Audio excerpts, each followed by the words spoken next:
Good morning, everyone. Welcome to the regular Board of County Commissioners meeting for February 17th, 2026. If you would stand and join me in the pledge. I pledge allegiance to the flag of the United States of America and to the republic for which it stands one nation under God, indivisible, with liberty and justice for all.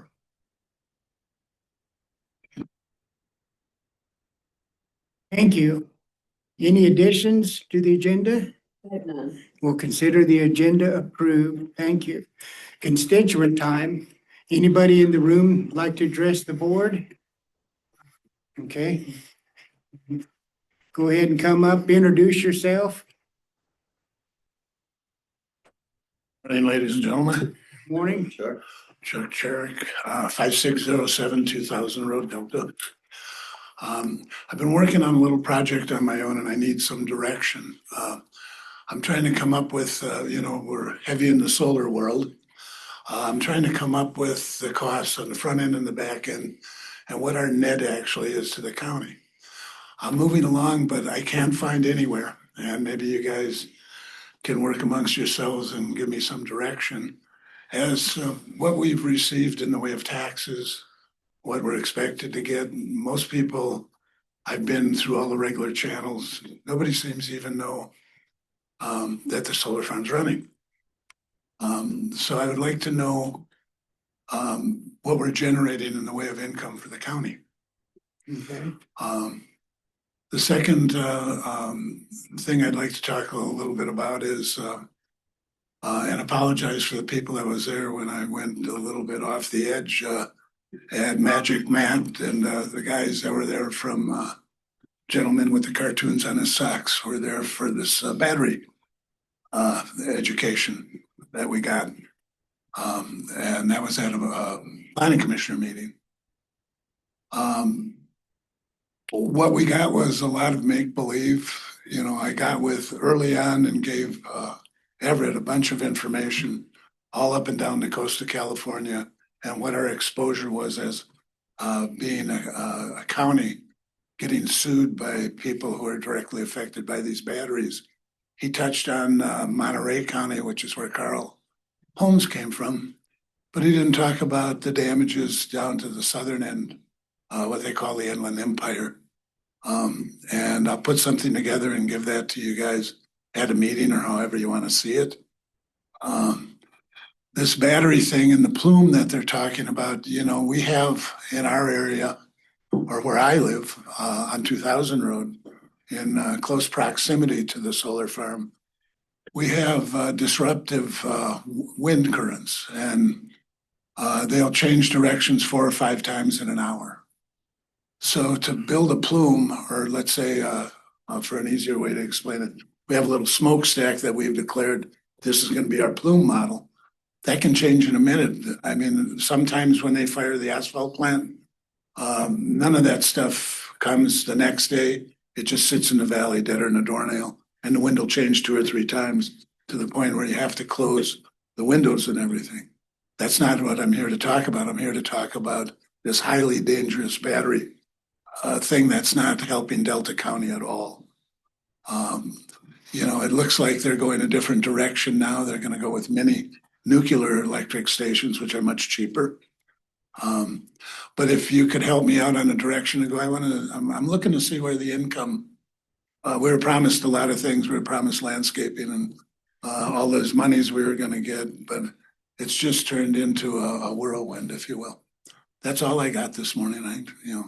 Oh, and I wanted to mention again about building a subdivision on the gravel pit as they mine it out. That'd be a good job for a planning commission. Thanks, guys. Thank you. Thanks, Chuck. Anybody else in the room at this time? Anybody online, Lindsay?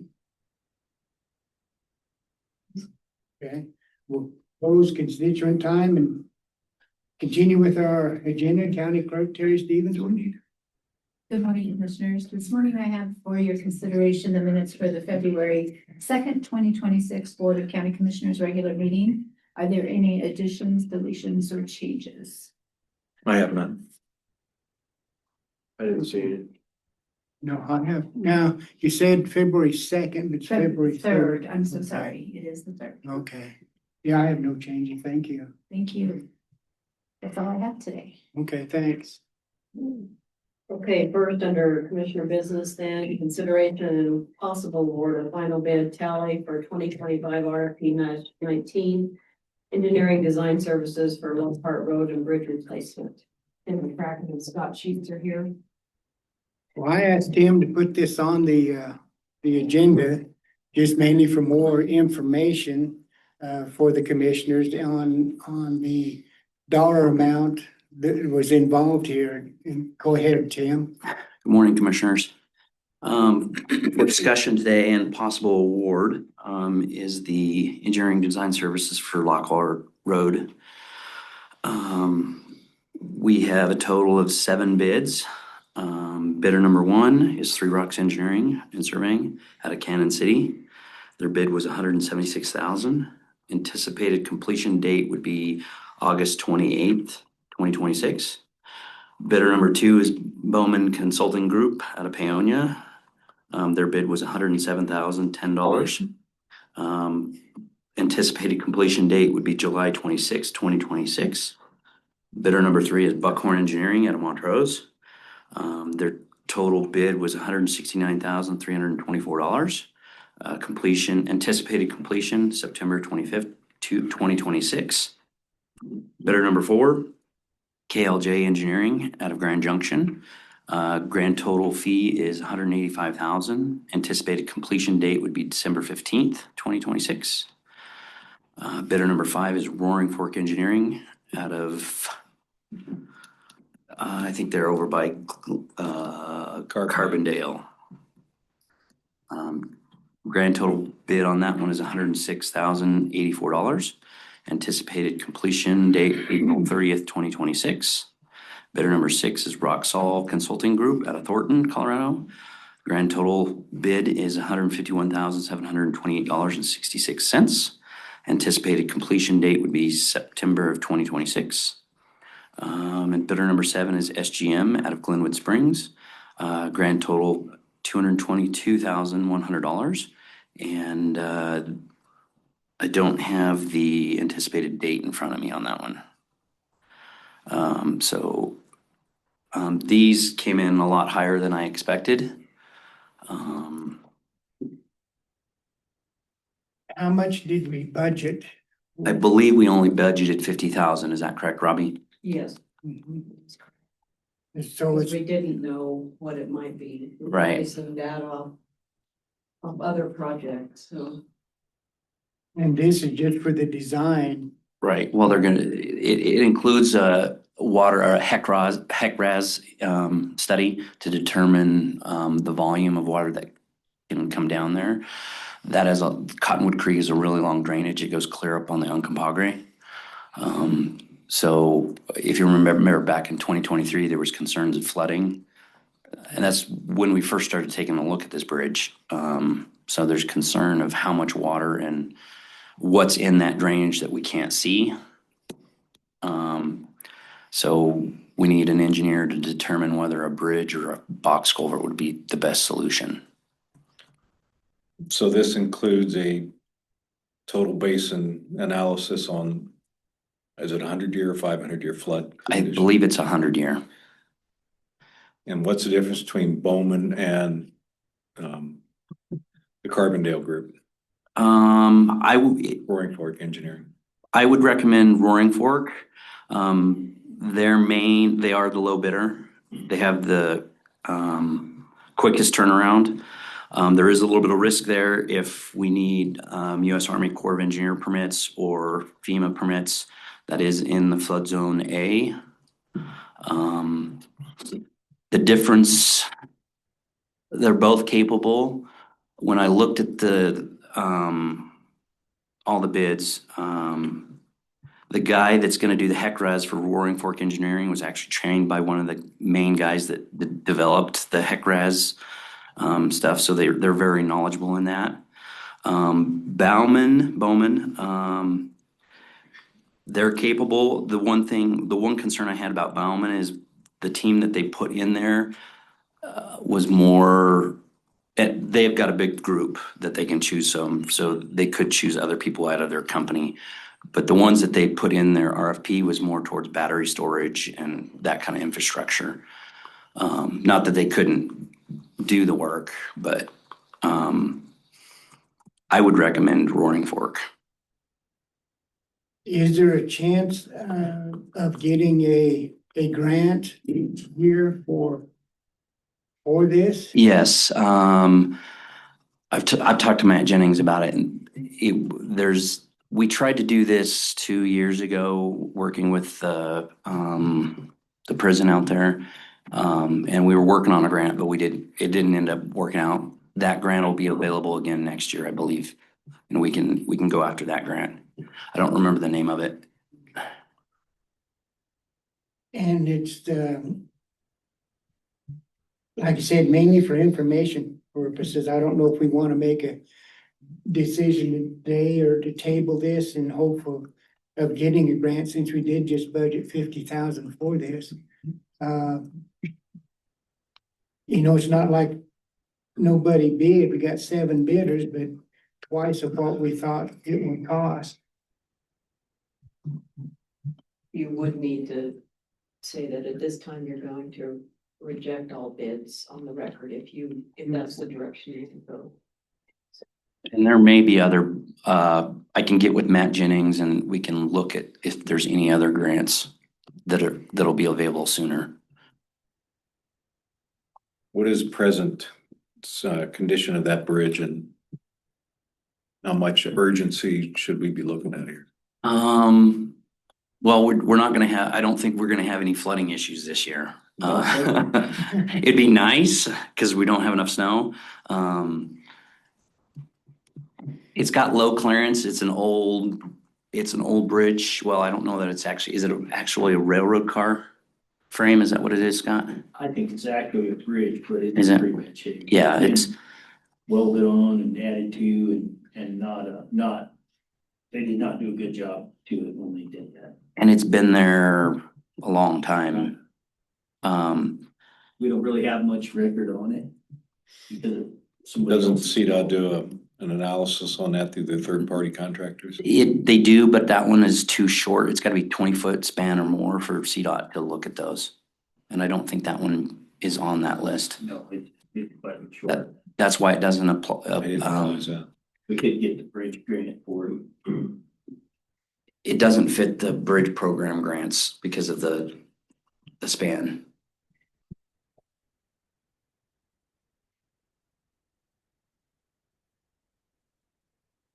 It only serves the prison, but when they were talking evacuation back in 2023, it was a concern. I remember that. And we can move capital dollars around. It would just mean taking away from other capital. So if you guys decide to avoid it, we can do that. There may be a grant available that we could use. Could you use it retroactively though if we assigned the contract? No. No,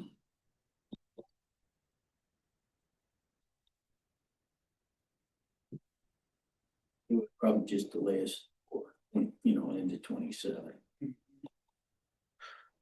I'm trying to evaluate the risk without, Yeah, there is that concern too. And the bids will probably just go up and however much time frame, sure, 6 months or a year also. does this include any geotech work? yes. I don't, some of them are only gonna do 2 bores. Some are gonna do more. I think Buckhorn was gonna do more than 2 boreholes. But I know, I don't remember which one it was off the top of my head, but one of them was gonna do a bore at each abutment. Mike, this falls in your district. What you Yeah. thinking? Well, my first thought was go for the grant.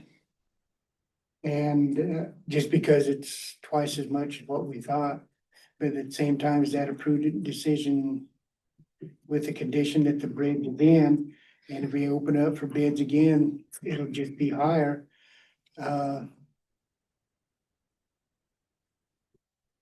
What's the likelihood that the prison expansion is gonna take place sooner rather than later? We haven't heard anything through the JBC as an update yet. Well, and they talked about closing it a year ago, didn't they?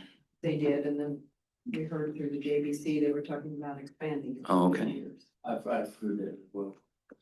That would be my only concern as we get ourselves into a bind where they're trying to do a lot of work out there in a short amount of time, and we're not able to provide an access road that's Yeah, reliable, durable.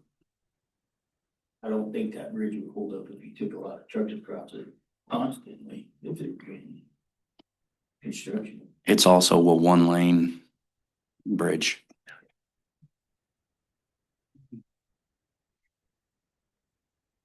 Yeah, it's twice what we were anticipating, but on the other hand, it's likely not to go down. And if we think we can move some capital around and make it work sooner rather than later, at least we've got that piece of the puzzle squared away. Sound like it's gonna have to happen regardless. Yeah, yeah. So they're gonna go to a 2-lane when we redo the. I was recommending replace it in and not move the bridge. A couple bidders talked about putting in a temporary bridge.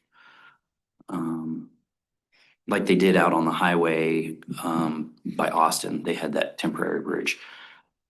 A couple of the bidders proposed that to keep traffic flowing through there. I think that was Bauman, yeah. Do you wanna postpone this till March 3rd? You can come back with a capital plan. Do that. And then researchers, that give us enough time to research the grants to see if anything else is available. I think so. Yes. I can't speak for Matt, but I think so. I would be in favor of that idea.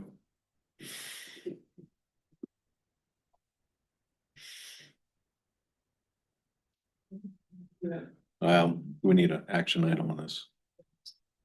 Bring it back.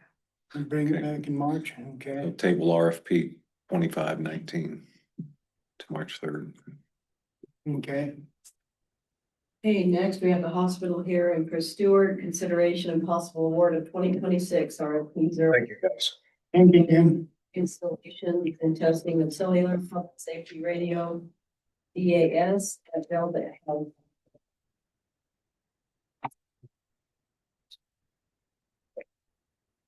Good morning. Good morning. So 1 or 2 meetings ago, we approved the IGA with Delta Health. We got the Colorado Office of eHealth Innovation Grant to expand radio and cell coverage up at Delta Health through a distributed antenna system, or a DAS, and bidirectional antenna system. We put that out for RFP and received 5 bids back, ranging from 219,000 all the way up to over $1.1 million. Darnell, Christian, Thomas, and I went through the bids with Matt Jennings. Anything that was over the allotted budget for the grant, 450,000, which was Hunt Electric and Verizon, were eliminated because they were over budget. And then we had 3 good bids from Bearcom, CVE Technologies, and Decipher Technologies. And upon going through those, CVE Technologies out of Castle Rock stood out to all of us as a firm that could meet all the requirements listed in the RFP. They were under budget and could meet the project timeline. They would start March 23rd and be done by September 14th. Adding in their additional options of the VHF, which is the radio frequency that the fire departments work on. This grant has a project goal of getting them on the 800 megahertz, but they still use VHF. And then providing cell coverage down in the tunnel between the 2 buildings for operations staff brings a total of $273,951. And that would be our recommendation. There is one thing that we're researching, follow-up through the Colorado Division of Fire Prevention and Control. They are the code authority because this is a hospital. These BDA systems typically require, have to be active during an active fire because they support life-saving measures of first responders. All three of the bidders we reviewed had comments about where they would and would not include fire rated cabling, which is subject to code. And we are following up with DFPC on that code requirement. So if there's an increase due to requiring additional fire rated cabling, we'll bring that back on the record. But our recommendation would be to award the bid to CVE Technology Group out of Castle Rock. Do you guys have anything to add? If there is an increase due to the codes from DFPC, will they provide any funding to cover those? No, we're 176,000 under the budget that we allocated for this project, so we would be within the budget. It's an unfunded mandate, is. It's just a clarification on differentiation between what the code says and interpretation of the bidders. Okay. Do you guys think CVE as low bid has the technical capability of getting this done in the time allotted? This is pretty technical stuff, so it's way above my head. They're headquartered out of Utah, and they provided a list of an entire page of facilities, including Centura, Children's Hospital, Parker, Adventist, St. Luke's Medical Center, and SCL Lutheran, all in Colorado that they've done these projects in.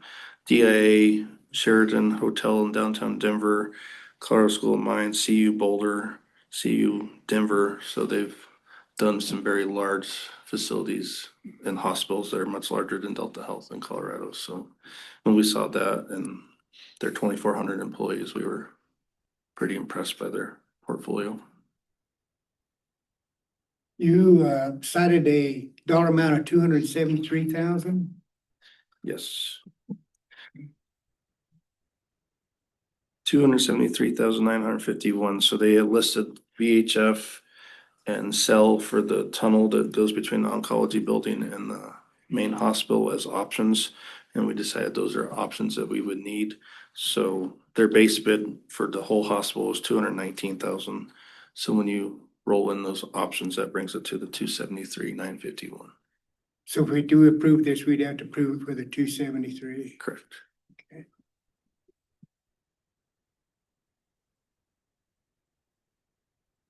I've got no other questions, Mr. Chair. Okay. I'll make the motion when you're ready. I've got no more questions. Okay. I'll move the board approve CVE Technologies out of Castle Rock, Colorado for RFP 2026-01 in the amount of $273,951 for the design, installation, and testing of cellular public safety radio DAS for our friends at Delta Health Hospital. I will second the motion. Motion and second on the floor. Any further discussion? If not, all those in favor say aye. Aye. Aye. So done. Thank you. I'd like to say something on the record. I just want to thank Chris so much for all the work that he has put into helping us get this grant. And then going through this very long process of reviewing all of the wonderful proposals that we received. You have a true asset in Chris. I know he does a lot for my time here. So I just want to say from Delta Health to Delta County, thank you so much. We truly value our relationship. As do we. So, Yes, very much so. Thank you guys. These guys designing this have been invaluable too. And per that IGA, we'll have the contract signed. The hospital will start on the contract negotiations, and then once they get that final draft, then we'll bring it before the board to, and if there's any increase, like I said, based on the code, Okay. we'll bring that to the record. Okay. and we look forward to seeing you guys at the Delta Health Foundation Gala on the 28th. I'll be there. Thank you. Thank you. Thank you. Thank you.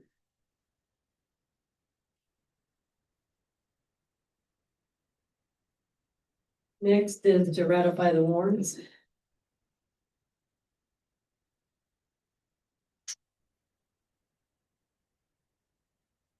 I'm going to move, we ratify the warrants from the various funds for expenditures paid by warrant numbers 156019 through 156467 and ACH transaction 1369 through 1410 from January 1, 2026 through January 31, 2026, totaling $2,094,033.35 in accounts payable and $2,019,008.19 in monthly county human services and Health Department January 2026 payroll for items budgeted and approved by Delta County policy. Second the motion? Motion and second on the floor. Any further discussion? If not, all those in favor say aye. Aye. Aye. Thank you. Okay. Okay, Lindsay, you're up.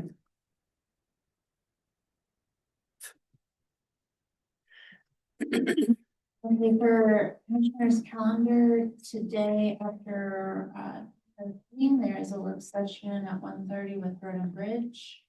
At 3:30, a Board of Health meeting. On February 18th, there is a Colorado County's Rifle Board and AG meeting.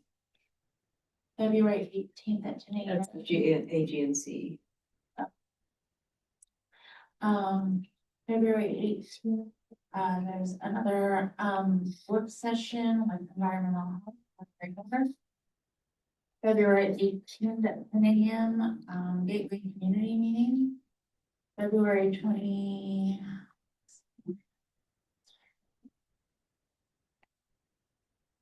February 26th, there's an AGNC call at 8:30.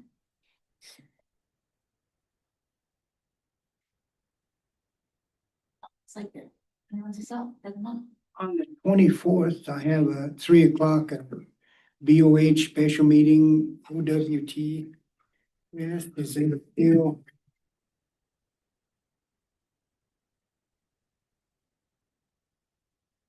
I got it here as well, Mike. Yeah, from Sam. It's 3 to 4. Yeah. Okay. What? I'll get that one.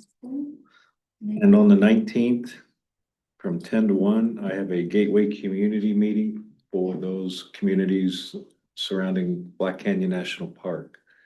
Yeah, that one's listed. Mhm. Okay, I'm not going to be able to attend. Are you going? I was planning to go. Okay. Yeah, And that's at the visitor center at Black Canyon. you're right, in South. Mhm. Mhm. Anything else? I don't think so. 26 AGNC. Yeah.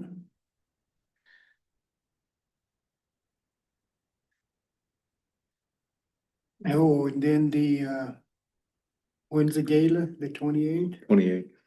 I guess you better put that on because the hospital gala. Oh, Uh, are you all going to that? I will.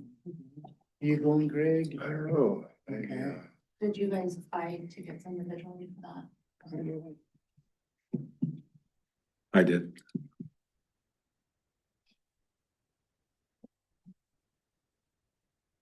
I'll get that added. Okay. Thank you. I had one more thing to add. On Wednesday, March 4th at 5:30, the Western Slope Outdoor Alliance is holding a community workshop. I would certainly invite the other commissioners to join in at this time. It'd be at the Rubidoux Room. Okay. At 5:30? Yep, and that'd be an appropriate time to see what's going on there. And then there's the CPW meeting in Denver, the 4th and the 5th.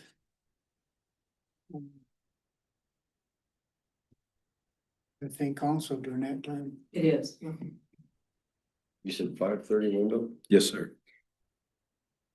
At Rubidoux. I can do that invite. Okay.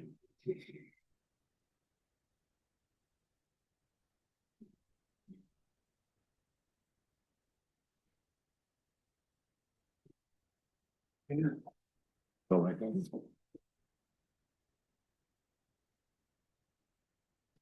We'll do the jail report. Yeah.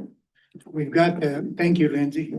We got the jail reports for Delta County Detention Facility, Monday, February 2nd, 2026. Male inmates, county jail 27, female inmates, county jail 9, male inmates, Department of Corrections 1, female inmates, Department of Corrections 1, for a total of 38.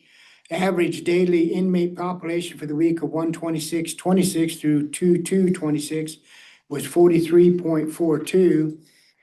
The detention facility report for Sunday, February 8th, 2026, male inmates, county jail 34, female inmates, county jail 5, male inmates, Department of Corrections 1, female inmates, Department of Corrections 1, for a total of 41. Average daily inmate population for the week of 2/2/26 through 2/8/26 was 46.1.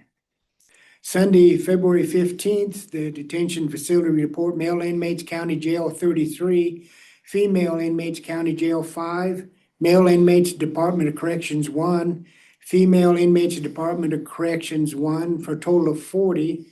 The average daily inmate population for the week of 2/9/26 through 2/15/26 was 44.13.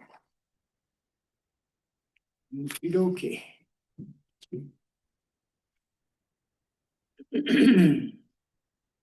Next up is Human Services. No, here. Okay.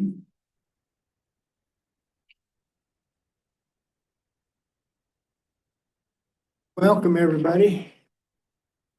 Did you have to walk in the rain, or is it not raining? It was cold, Oh, chilly, not rainy though. Yes.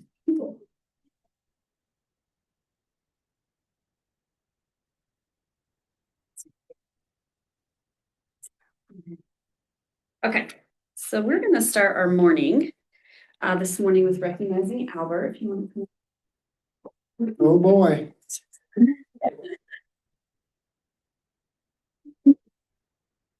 So, Albert had his last day last week, which was very hard for some of us, exciting for some, you know, it was all in good fun. So we were able to celebrate him in his retirement, but for over 20 years of service, to the Delta County community, and even more years to, other states as well, in eligibility and significantly in child support. Albert has dedicated his career to the community, to families and to individuals, to meeting their needs and being there for them as a steady and constant resource.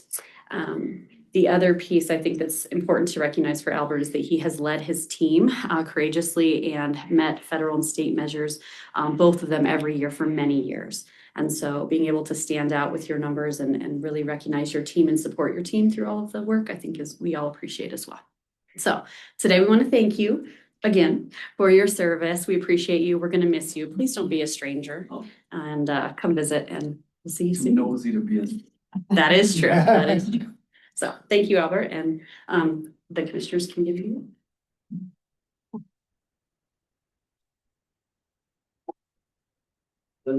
See you. Thank you.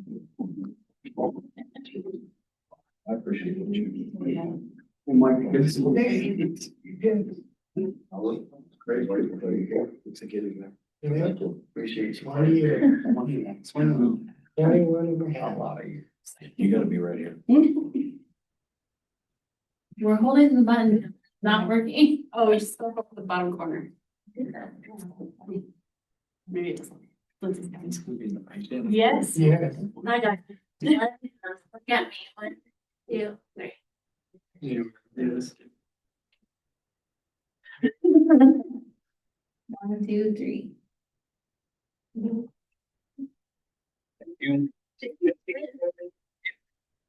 I'd like to recognize that staff right there. Those guys, those ladies are awesome.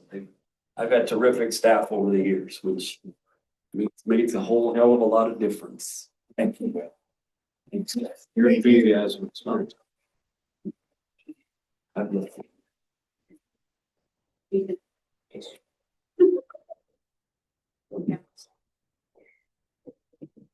Michael, can you grab a refill here? Go ahead. Thank you, ladies, for coming over. Appreciate it. Ladies.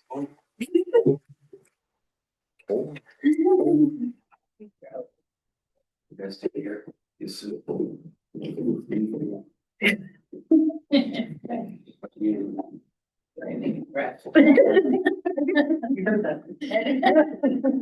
That is funny. Thank you.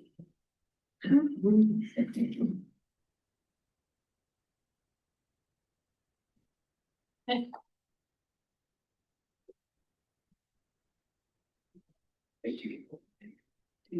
Thank you. Bye.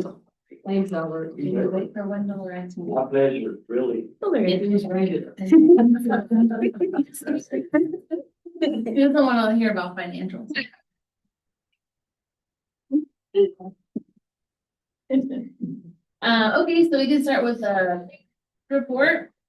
January is always a fun month because we get to spend 95,000 on liability workers' comp insurance. So you'll see those in January. Nothing else that I point out in January that's specific. Do you have any questions regarding the PLS report? How much has that 95,000 gone up per year? I do not have that information on me, but I can. Various 3% or 13%? I think thought it went down this year, but I will follow up on.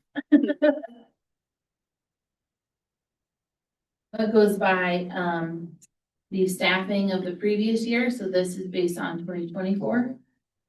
So it's a little wonky in terms of 2024. We still have the SCP program, so it kind of leads into our ME review. When we got audited for the ME program stuff, they kind of had a finding where we were charging things to common support. Because historically, all counties were doing it that way. All counties were taught to do it that way. And now they want programs more specific, expensed out. So for vehicles, they would, in that common support line that you can see on this statement, on that top one, a lot of things that supported the entire department, like vehicles, vehicle fuel, we had like an indirect supplies, they want us to be more direct in program charging now going forward. Because they're now going to be following their law that has been there for 20 years. They just haven't been enforcing it. It was a fun audit. They did say in that audit that, most counties were following that guidance, as it was also supplied to auditors for counties for that same guidance. So it's going to be a change significantly, just more work and attention to detail of ensuring that each program is built specifically for each piece. So breaking out mileage, for example, for each programming, it's different and new, and we'll adapt. It's just change. And no sanctions will go to any counties because of that interpretation. We have that on a documented. We do. Thank you. In terms of budget, we have up until the end of December, which we should be at 100 or under 100%. We are at 90.9. This is my first year where we did not have to have the county transfer money to make us not negative at the end of the year. So that was my goal. So any questions on the budget or statement? Surprised to see us at 111% of revenue. Most of that was from the tax relief, so they calculate out by county, they give us some state funds for tax relief every month. And I was looking at that too, and the majority is there. Also for when we overexpended child welfare, they made us whole at the end in June. And so some of that state budget. I knew someone did that. I'm prepared. Thank you. For the lead, as a state, we're down 10% in applications.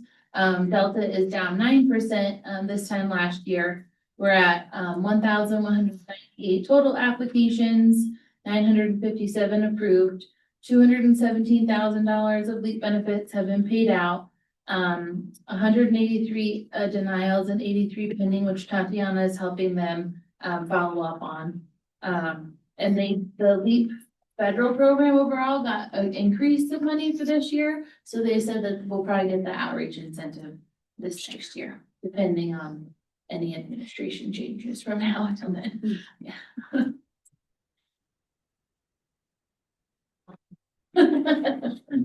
Any thoughts or questions for Nicole? Good.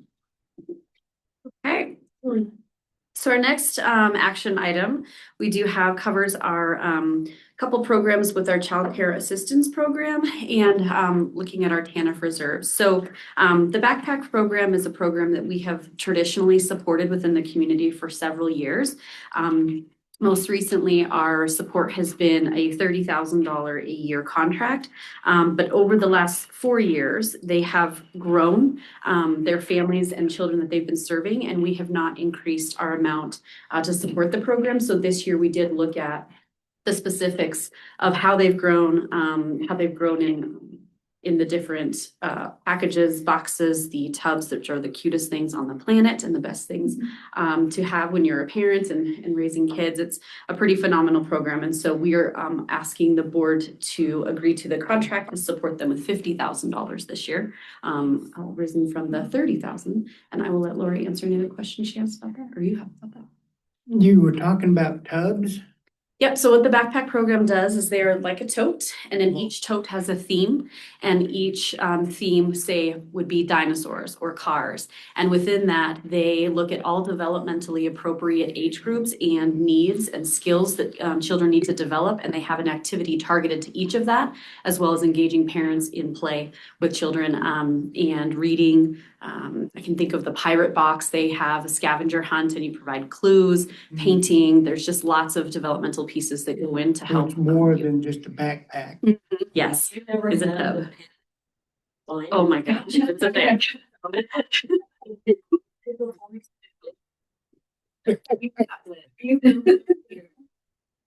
Yeah. And any child from age 3 to 5 participate. And those can be checked out by grandparents. Yep. Childcare providers, so it's not just family. Maybe your child goes for once. Yeah. 20,000 is a I know big jump. They're great. Lori, 20,000 is a pretty big jump.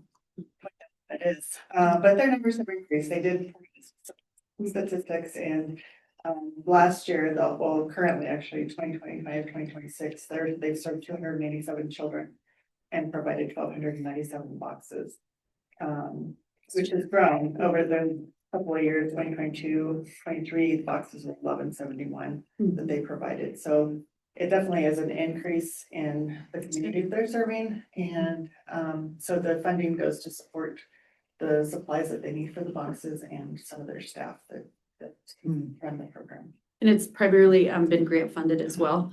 So they rely heavily on the support, and they haven't asked for any increase for several years. And so when we discussed that potential increase, we looked at those numbers and we looked at what they are able to provide, and we supported it this time. So. And it's a unique program. I mean, you don't hear about it in many other counties.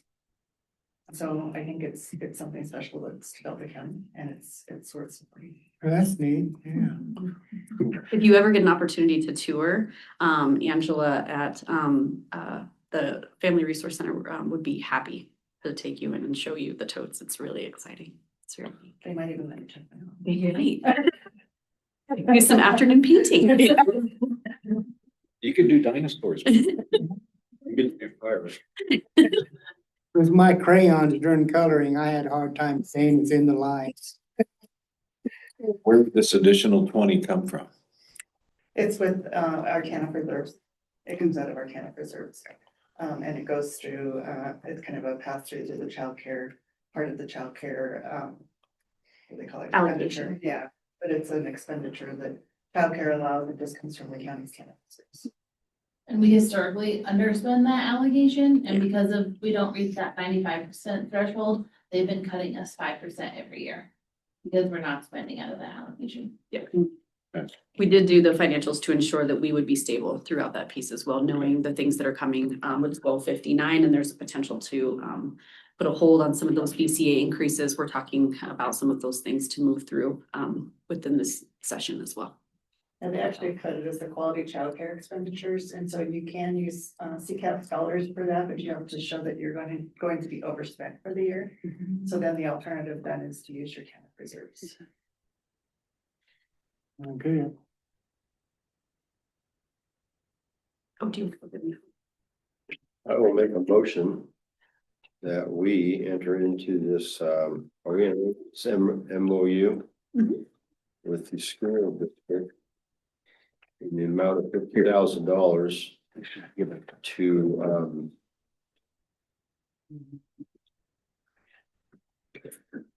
something I'm looking at, yeah. The date is February 17th, program duration February 1st to May 31st, 2026. Memorandum of Understanding between Delta County Department of Human Services and the Delta County School District 550J Backpack Program in the amount of $50,000 and authorize the chair to sign. Second. Motion is second on the floor. Any further discussion? If not, all those in favor say aye. I Aye. So done. Thank you. Okay, so following in with self-sufficiency, we have a few updates in eligibility.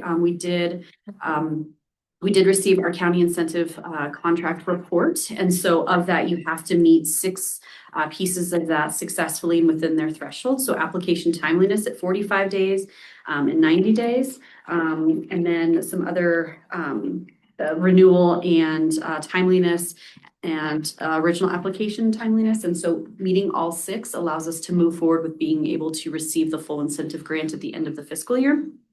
And so our annual or our 6-month status report, we did meet all 6 goals. So the unit, despite being down 4 openings at this time, has continued to meet the state expectation goals with some of our staff working really hard in order to meet those, and which helps to ensure not only timeliness, but also helps with the incentive piece for backfilling of any over allocation in programs. We also wanted to highlight that every month we have 4 volunteers within Human Services that assist the Food Bank of the Rockies in their monthly food distribution. And so in 2025, an average of 125 households were served in this community. And so just wanted to share out that we have continued to partner with them in helping to distribute food monthly. Any questions for self-sufficiency, eligibility? I'm amazed that you guys met all 6 goals in this reporting period, and these look like some very stringent parameters here. Yeah, they are very tight timelines. I think the workflow design that Delta County has is a strength of our program. There are other counties that designate their groups and how they assign workloads differently than we do, but I think we are a well-oiled machine. And so we've been able to really streamline it in a way that works well for the community and for the staff. So that's been helpful. Some other counties can assign caseloads by, say, alphabetical. So I have last names A through M or things like that. And so that distribution then can be off and be a struggle sometimes. And so with the workflow process, which is a one touch and go piece, it allows them to get the work in, address it, run it, and then pass it on. And so it's a stronger way of doing business. Well, and one of the reasons we went away from the alphabet caseload was for audit purposes, because when somebody has a caseload A through D, they're the only ones that are touching that case every single year. And so if there are errors there, they're not being caught. So this way it's worked by anybody that it's assigned to. And so if there are some errors from previous processes, whether it be an application or redetermination, then those are caught at that time and then we can make the correction. So it has helped us audit wise to stay on top of those things as well. Congratulations and good luck. You guys are. Moving on to child support, we do have Albert's position posted, and we do have a legal technician posted as well. So Currently, our lead legal technician is covering the aspects of child support with the support of myself and Lori at times as well. And so we are looking forward to entertaining candidates for that position. When does that close? We have it listed as open until filled. We are looking forward to seeing if there's anybody potentially as counties make different shifts within their restructure and the potential and conversations about all the different changes that economic security could go through. If there would be people that say, hey, I want to move to the Western Slope. Delta County sounds like a great place to live. So we're hopeful. We'll see what happens. Moving on to child welfare and adult protection. So child welfare does have some updates for their CSTAT and changing what that looks like. You guys receive that email every single month of where we're at. So you'll hear from Matt on some updates there and then some events potentially. Yeah, so for CSTAT and child welfare, it's intended obviously to assist with child safety by putting these measures there for our staff. And one of the things we recognize is there's some barriers to meeting some of these goals. For example, meeting the parental contacts standards sometimes is difficult when parents don't want to speak with our caseworkers. So they're tracking this a little differently so that it'll show some of the attempts that we make, even if people are refusing some of those contacts. We do intend to try to work on our family engagement so that we can continue to hopefully have positive interactions with families we do work with. But hopefully with the new way they're tracking this, it'll reflect better on some of the work that's being done. And not have any of those natural barriers kind of get in the way of some of the outcomes. Any questions on the CSTAT measures? Okay, moving to adult protection. Just wanted to recognize our staff. They are meeting our CSTAT goals right now, 100% in adult protection. Primarily just the timeliness in their work and meeting the documentation requirements that the state requires. So they've been 100% over the past 2 months. They've been down a staff member. And so just really, really happy with the work they're doing there. Also, it's not 10% meeting, it's 100%. I was wondering about that. Went too fast. Should be another Yeah. But definitely proud of that. And then also just doing some community collaboration with our Region 10 partners, working towards having a few events. We'll have one in June and then possibly in October as well to invite some of our community seniors to hopefully have an educational event of some sort to provide support for them. That's kind of for us, huh? See. We will definitely invite you to the event. Okay. The last thing I wanted to, I'm sorry, did you have any questions for Matt with regards to protection? Okay.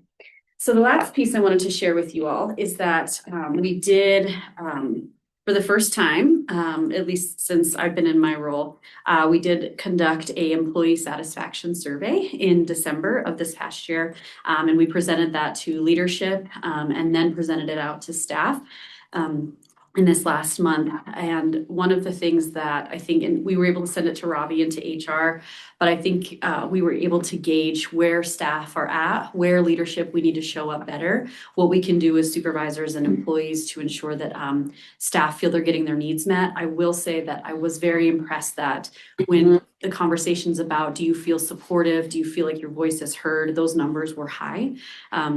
In our 4s and 5s. And now the question is, how do we get those 4s to 5s? How do we get the 3s to 4s? And so how can we address some of those things? But I'd be happy to share what that looked like in a presentation if you would like to see it. And I think we're going to do another one at about 6 months and see once we put some goals into place as the leadership team, if there's any change and what we could do better to help meet the needs of our employees. So, but I'll email that to you for you to read. But I also think that there's recognition from staff that they do feel supported by the county as well. And so I think that, you know, it's a blessing to have you all come to our events, to show up.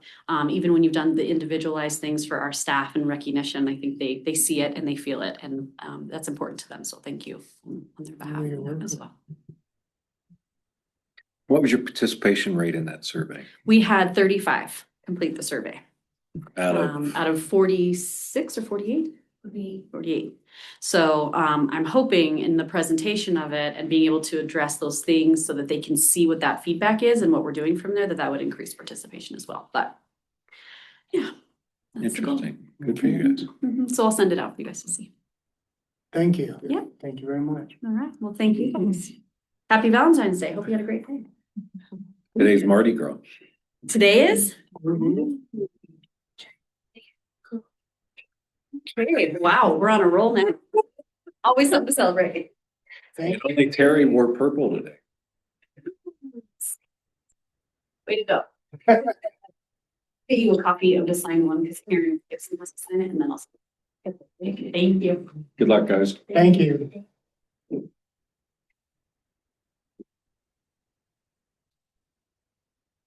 Okay, we have planning at 10. So we'll stand in recess until 10 o'clock for the one item from planning.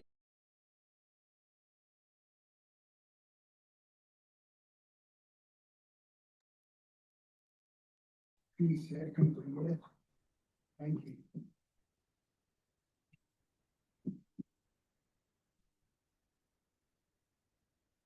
Yeah. We'll come back into session. We have one item from planning and we'll turn it over to Sean and Tim. Thank you, all for county engineer. Good morning, commissioners. For you today is PLN 26-004 for Delta County to accept dedication of right of way to Delta County for Star Nelson Road.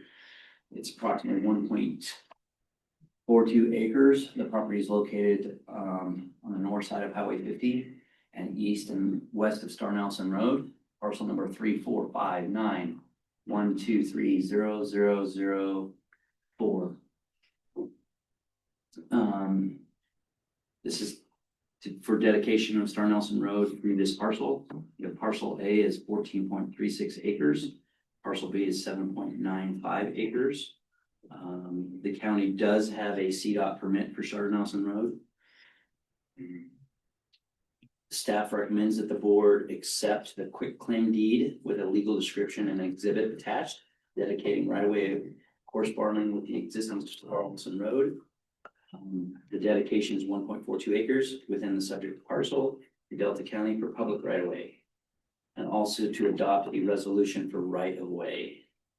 Do you have any questions?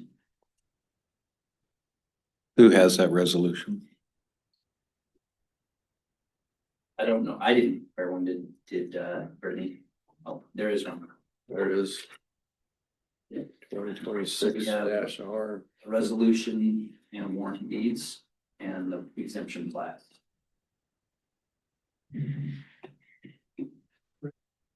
Or two. Is there anything unusual about it that you need to know? No, it's good cleanup though. Yeah, it's pretty much clean up. There wasn't any right of way for this segment of road, so it's just a clean up. Okay. And it is 60 foot, so. Yep.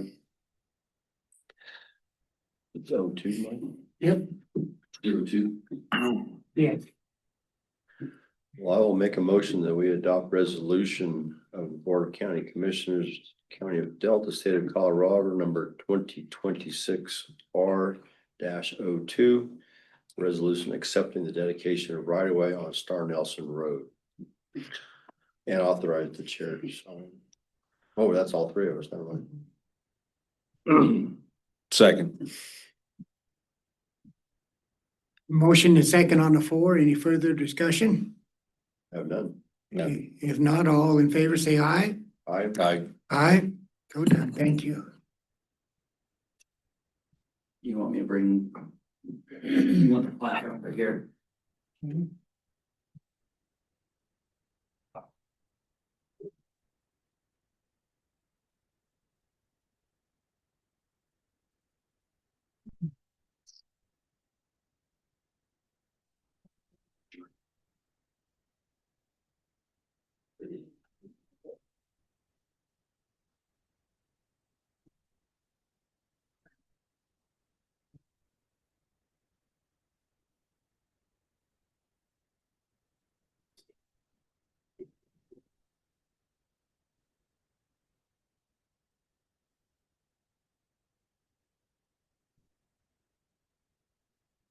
Is there any, oops, is there any other business to become before the board? I have none. If not, we'll go ahead and adjourn this meeting. Thank you.